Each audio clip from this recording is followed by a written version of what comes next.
Shalom, bien-aimés dans le Seigneur, peuple de Dieu. Soyez les bienvenus sur notre chaîne YouTube, Royal Prestige Church. Nous vous saluons les bienvenus et nous vous supplions de pouvoir souscrire à cette chaîne qui va amener l'édification, la bonne gaieté, un moment favorable dans la présence du Seigneur. Nous allons chaque fois passer en ce moment pour vous donner les révélations, les conseils de Dieu, la parole de Dieu, et Dieu fera de grandes choses durant ce temps où nous allons prendre pour passer ensemble. Nous vous demandons de pouvoir prier. Éternel, bénis ce moment, bénis chacun de nous pour ta gloire au nom de Jésus. Amen. Bien-aimés, nous allons débuter nos enseignements avec les thèmes que nous avons choisis, la destinée. Et le sous-thème que nous allons devoir partager avec chacun de nous durant ces moments est intitulé « Les 9 qualités qu'il faut avoir pour atteindre les sommets ». Autrement, nous allons dire les 9 escaliers qu'il faut monter pour atteindre les sommets. Nous sommes dans le livre de 1 Samuel, chapitre 16, le verset 17 et le verset 18. La Bible dit ceci. Le verset 17, Saoul répondit à ses disciples, « Trouvez-moi un homme qui sait bien jouer et amenez-le-moi. » L'un des serviteurs prit la parole et dit, « Voici, j'ai vu un fils d'Isaï, Béthélémite, qui sait jouer. C'est aussi un homme fort, un vaillant, un guerrier, parla bien et d'une belle figure, et l'Éternel est avec lui. » Bien-aimés, au regard de ce passage, nous voyons qu'il y a un homme qui a été choisi par les hommes, répondant au nom de Saoul, qui a été établi comme roi et qui fut bien-aimé dans le Seigneur, oint par le ministre de Dieu, un prophète de renommée, Samuel, qui a oint d'huile ce prophète, ce ministre, roi appelé Saoul, un roi choisi par les hommes et qui a été oint par Dieu au travers de son serviteur Samuel. Et ils ont utilisé la crèche. La crèche n'est rien d'autre que quelque chose fait par les mains humaines qui peut se casser facilement. Et c'est ce qui a caractérisé le ministère de Saoul durant tout son règne. Il a fait, bien aimé, comme le désir humain. Il a dirigé le pays selon lui, selon sa volonté. Il a consulté les dieux étrangers pour savoir, pour pouvoir, bien aimé, prendre les décisions sur le devenir d'Israël. Mais nous allons voir que Dieu va écarter cet homme et Dieu va se choisir un homme. Et l'homme en question n'est rien d'autre que David. David qui veut dire bien-aimé dans le Seigneur, bien-aimé en hébreu. Et David est un miroir, j'allais dire, pour chacun de nous. Un roi d'Israël dont le nom signifie bien-aimé. Et bien-aimé, il est né à Bethléem, dans un territoire de Juda, un territoire qui n'a pas quelque chose d'extraordinaire. Et bien-aimé, il est de la tribu de Juda. David est cet homme qui regorge beaucoup de qualités, un homme exceptionnel, un homme qui ne vient pas, bien aimé, d'une famille bénie, d'une famille riche, qui n'a pas commencé sa vie à Jérusalem, qui n'a pas commencé sa vie dans l'élite, mais qui a commencé sa vie dans la forêt. Il fut berger dès le bas âge.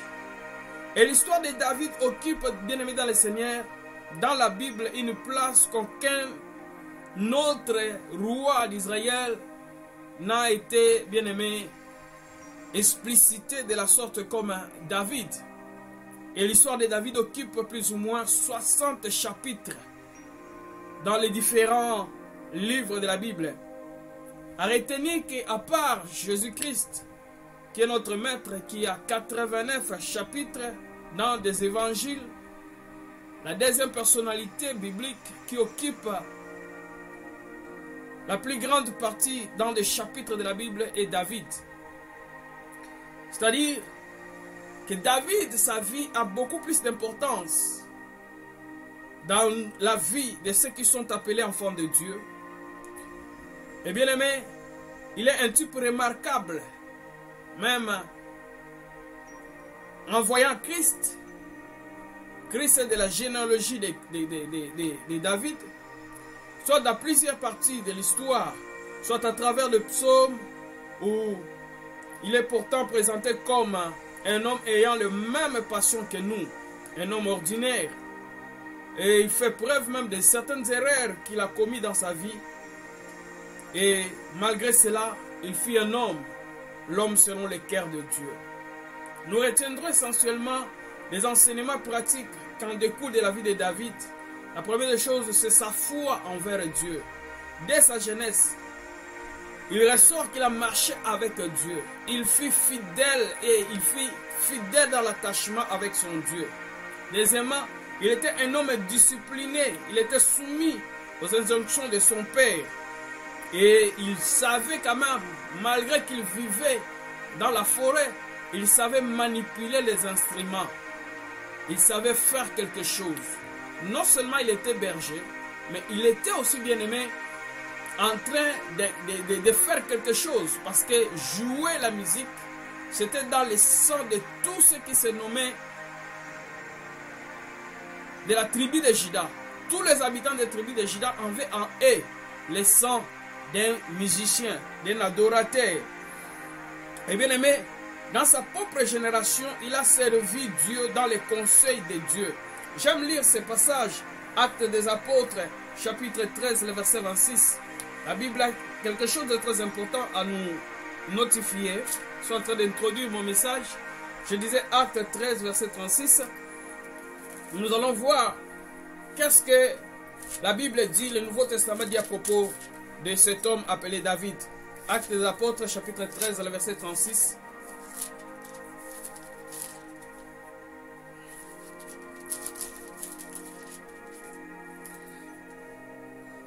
La Bible dit ceci, bien-aimé dans le Seigneur. Or David, après avoir en son temps servi au dessein de Dieu, mort et a été réuni à ce père et a vu la corruption.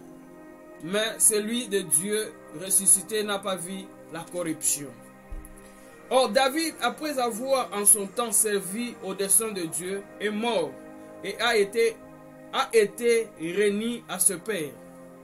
David a servi, bien-aimé, en son temps au dessein de Dieu. David a servi Dieu. Il a servi Dieu dans sa génération. David n'est pas né dans un capital. Il n'est pas né roi, mais il est né comme toi et moi. Un homme ordinaire, sortant d'un territoire, d'un coin, inconnu peut-être d'Israël, mais un coin où Dieu l'a appris. Ton histoire commence quelque part. Tu n'es pas le fruit des hasards. Dieu t'a pris, Dieu t'a pris, Dieu t'a localisé et Dieu, bien-aimé, a une histoire avec toi. Ne te sous-estime pas parce que tu proviens d'un territoire inconnu. Tu proviens d'une famille qui n'a pas un nom. Tu viens d'une famille qui n'a pas de renommée. Tu viens d'une famille, bien-aimé, qui est méconnue du monde. Mais sache-le, aussi longtemps que tu es avec Dieu, aussi longtemps que tu es avec Dieu, il y a des choses, il y a des empreintes que Dieu laissera dans ce monde au travers de toi. Tu es une bénédiction pour plusieurs. Tu es une bénédiction pour ta génération. Tu es une bénédiction pour tous ceux qui, bien-aimés, vivent au travers de ton influence. David, dans sa génération, a servi au conseil de Dieu. Tu peux aujourd'hui, dans ta génération, bien-aimé, servir au conseil de Dieu. Devenir quelqu'un d'utile. David est né à Bethléem, mais il est mort à Jérusalem. Tu es né quelque part, mais tu ne peux pas mourir là où tu es né. Ton lieu de naissance ne détermine pas ce que tu seras demain. Tes études faites ne déterminent pas ce que tu seras demain. Mais ta destinée est entre les mains de Dieu. Ta destinée est entre les mains de Dieu. Ce Dieu qui détient les clés de ta destinée. Et si tu sers Dieu dans ta génération, bien-aimé, Dieu fera de toi une bénédiction pour plusieurs. Dieu fera de toi une source de bénédiction pour plusieurs. Et bien-aimé, la responsabilité sous le gouvernement de Dieu, rester attaché à ses actes et leurs conséquences. David a servi Dieu. Sa vie de famille qui n'a pas été à la hauteur de sa jeunesse et sa vie intérieure. Les dernières paroles de l'homme selon le cœur de Dieu, dans Actes chapitre 13, le verset 22, nous pouvons le lire bien aimé avec vous. Quelles ont été les dernières paroles de cet homme de Dieu, un ministre de Dieu, un homme appelé par Dieu, un homme mis à part. Bien aimé, tout ça, nous sommes censés connaître ça pour ne pas négliger la grâce de Dieu dans nos vies. Pour ne pas, bien aimé, mettre la grâce de Dieu en vain, prendre la grâce de Dieu qui nous est offerte en vain. Car nous avons une histoire, nous avons une référence et nous avons des traces à laisser ici-bas avec notre Dieu. Car nous sommes dans ce monde pour montrer la grandeur, la puissance, la révélation des fils de l'ordre. Actes des Apôtres chapitre 13, le verset 22, la Bible dit: puis ayant rejeté, il leur suscita pour roi David, auquel il a rendu ce témoignage: j'ai trouvé David, fils d'Isaïe, un homme selon mon cœur, qui accomplira toutes mes volontés.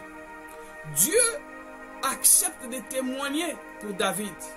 Même si là où tu es, personne ne peut témoigner pour toi. Personne ne peut te qualifier.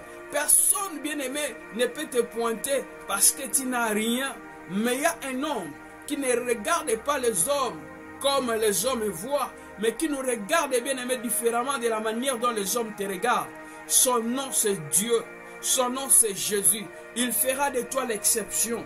La Bible dit: puis, ayant rejeté Saoul, il leur suscita pour roi David, auquel il a rendu ce témoignage: j'ai trouvé David, le fils d'Isaïe, l'homme selon mon cœur, qui accomplira toutes mes volontés. Oui, Dieu tient compte de toi. Même si tu es inconnu des hommes, mais il y a quelqu'un qui te connaît. Son nom, c'est Dieu. Et quand Dieu te connaît, Dieu viendra pour te localiser. Je prie que Dieu puisse te localiser là où tu es.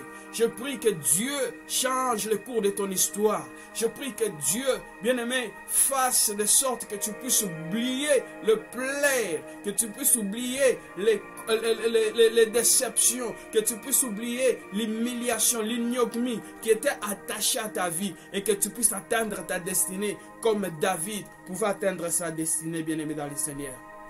Les années de formation.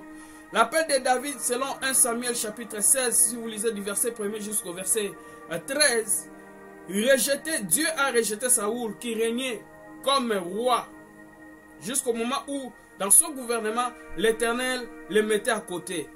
N'avait-il pas choisi et désigné celui qui le remplacerait, un roi pour lui? 1 Samuel chapitre 16, le verset 3. Les hommes forment puis appellent à un poste selon les qualifications et les connaissances du candidat. Oh, j'aime ça, bien-aimé. Les hommes forment, puis ils t'appellent à un poste selon les qualifications et les connaissances du candidat. Mais Dieu, écoute-moi, Dieu seul connaît les cœurs. Appelle d'abord, et si l'on est décidé par la foi à répondre et à se mettre à sa disposition, les jeunes, Esaïe disait: mais voici, envoie-moi. Esaïe disait ça. Il forme et prépare par la discipline pour activer ce qu'il a mis en toi. Les hommes qualifient, les hommes choisissent les hommes qualifiés, mais Dieu choisit les hommes utiles pour les qualifier. C'est ça la différence avec Dieu. Dieu ne te prendra pas parce que tu as les qualités. Dieu ne te prendra pas parce que tu as des diplômes. Dieu ne te prendra pas parce que tu es vigoureux. Dieu ne te prendra pas parce que tu es, bien-aimé, un vaillant guerrier, un soldat, un homme plein de sagesse, plein d'intelligence. Non, ce n'est pas seulement ça. Mais Dieu regarde le cœur.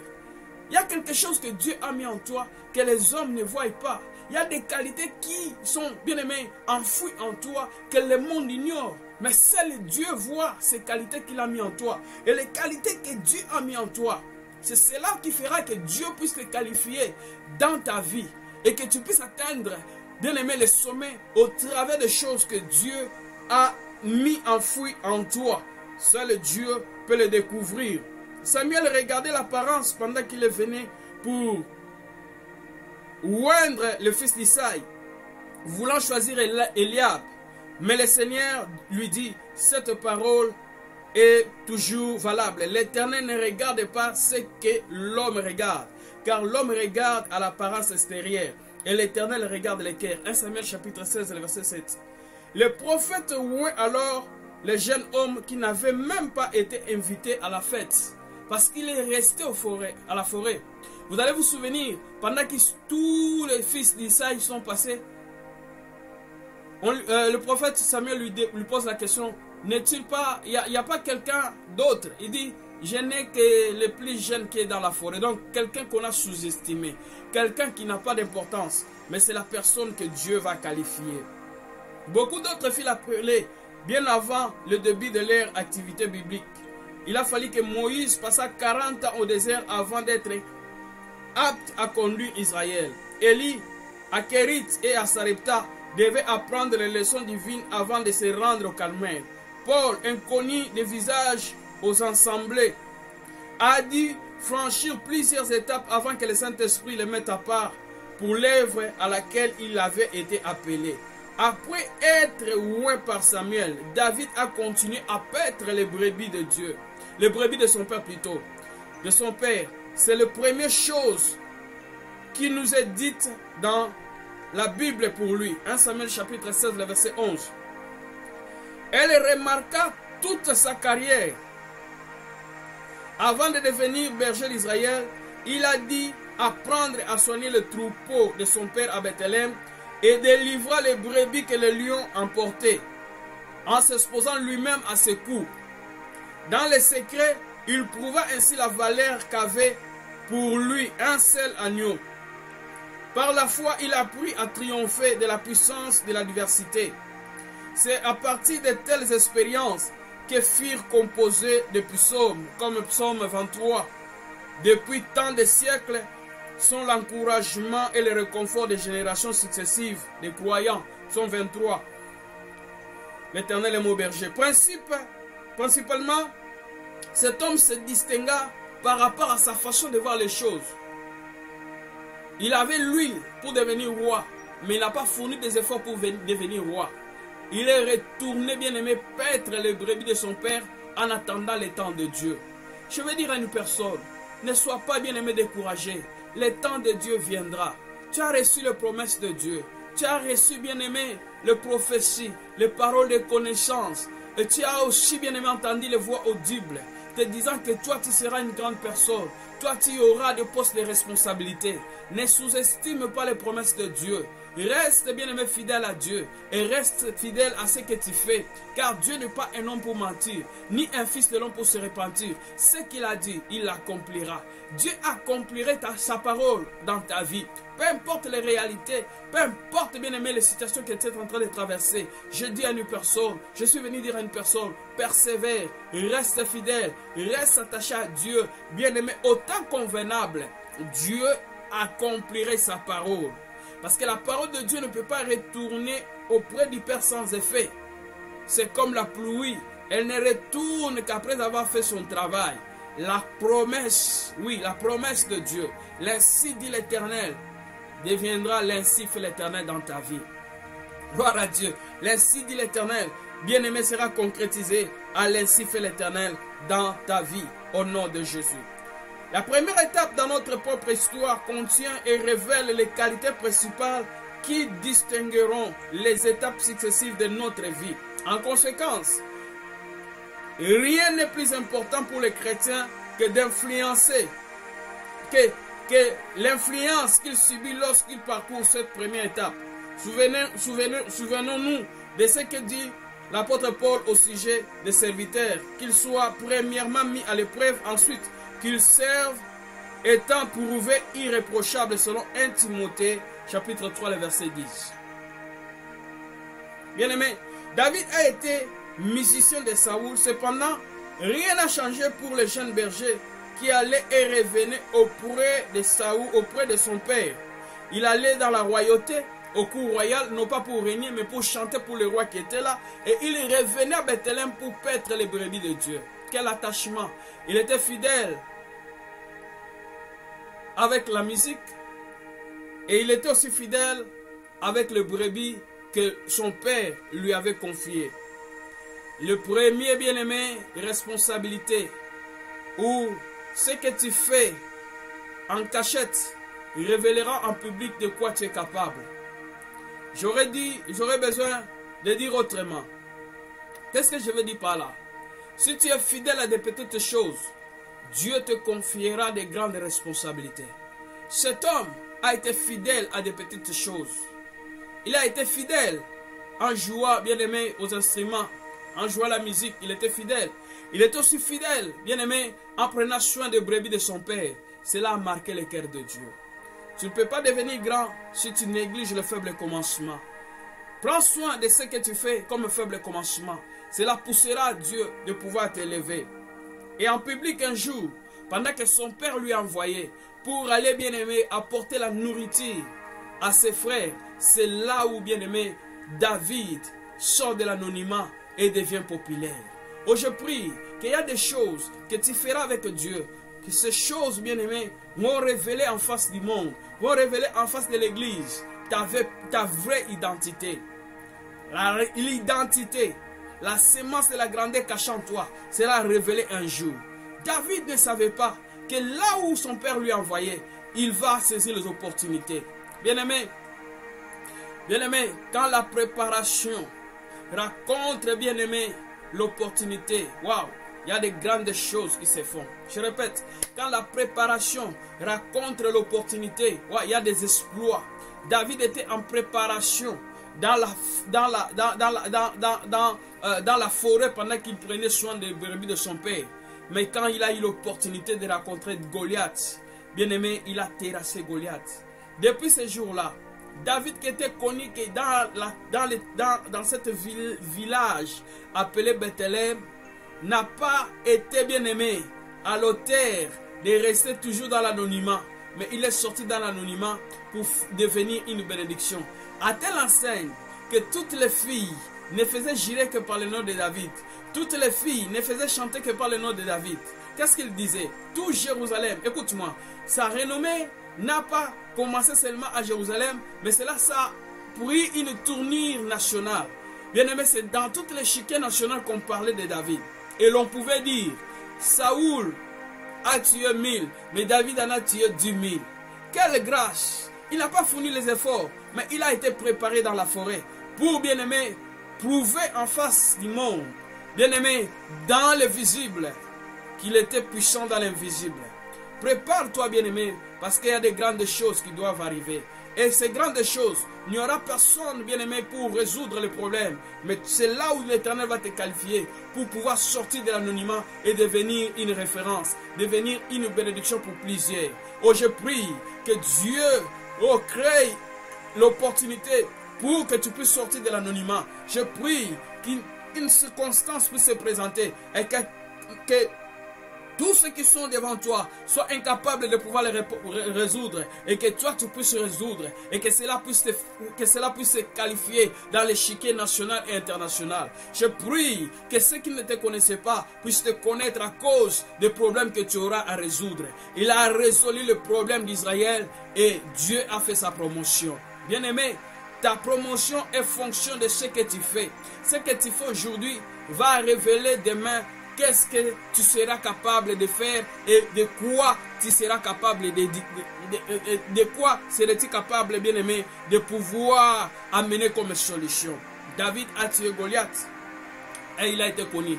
David en Israël n'a pas été connu comme roi, mais il a été connu comme quelqu'un qui a résolu le problème d'Israël. Ne cherche pas la royauté, ne cherche pas la grandeur, mais travaille, que le travail que tu fournis, que le travail que tu fais, crie et que les gens sachent que lui là, il est puissant, lui là, il est fort. Et c'est à partir de là que la grandeur viendra. C'est à partir de là que les opportunités vont s'ouvrir dans ta vie. Oh bien-aimé, je prie dans le nom de Jésus que la grâce de Dieu qui était cachée en toi, que la grâce de Dieu qui était cachée en toi, et que là où tu travaillais, bien-aimé, dans l'anonymat, dans la forêt, personne ne te voyait, il y a un Dieu qui te voit. C'est là la préparation, là où tu es humilié, là où tu es rejeté, là où personne ne vient te visiter. Dieu est en train de te préparer pour de grandes choses. Mais laisse-moi te dire que la préparation rencontrera l'opportunité. Et quand la préparation rencontre l'opportunité, oh, il y a des miracles, il y a des exploits, il y a la grandeur, il y a la renommée. Et bien aimé, tu sors de l'anonymat et tu deviens un célèbre. Mais à chaque fois que tu deviendras célèbre, à chaque fois qu'on parlera de toi, n'oublie pas, c'est le ciel qui doit recevoir la gloire. Tu n'es qu'un instrument que Dieu utilise. À l'Éternel la gloire. Tu ne peux pas recevoir cette gloire. À lui seul revient la gloire. Remets cette gloire à Dieu et reste humble. Que Dieu vous bénisse, bien-aimés. N'oubliez pas de pouvoir souscrire et ne pas oublier aussi de pouvoir cliquer sur les notifications afin de pouvoir vous notifier à chaque fois que nous serons, bien-aimés, nous aurons peut-être à mettre une nouvelle vidéo. Que Dieu vous bénisse et merci de souscrire sur notre chaîne YouTube Royal Priesthood Church. Que Dieu vous bénisse et prenez soin de vous. Je vais devoir prier. Éternel notre Dieu, dans le nom de Jésus, je bénis ton peuple, tous ceux qui ont suivi ces messages, bénis leur vie, bénis tout ce qu'ils vont faire. Éternel, je prie que la grâce localise une personne, une femme, un homme qui vit dans l'anonymat, mais qui a la grâce de Dieu, qui a la promesse de Dieu, et que la grâce de Dieu fait de sorte que la parole, les promesses qui a été prononcées en faveur de mon frère ou de ma sœur soit traduit, Seigneur, l'ainsi dit l'Éternel, soit traduit à l'ainsi fait l'Éternel. Dans le nom de Jésus, que mon frère soit capable de pouvoir atteindre sa destinée. Dans le nom de Jésus. Amen. Dans la vidéo qui va suivre, nous allons devoir maintenant...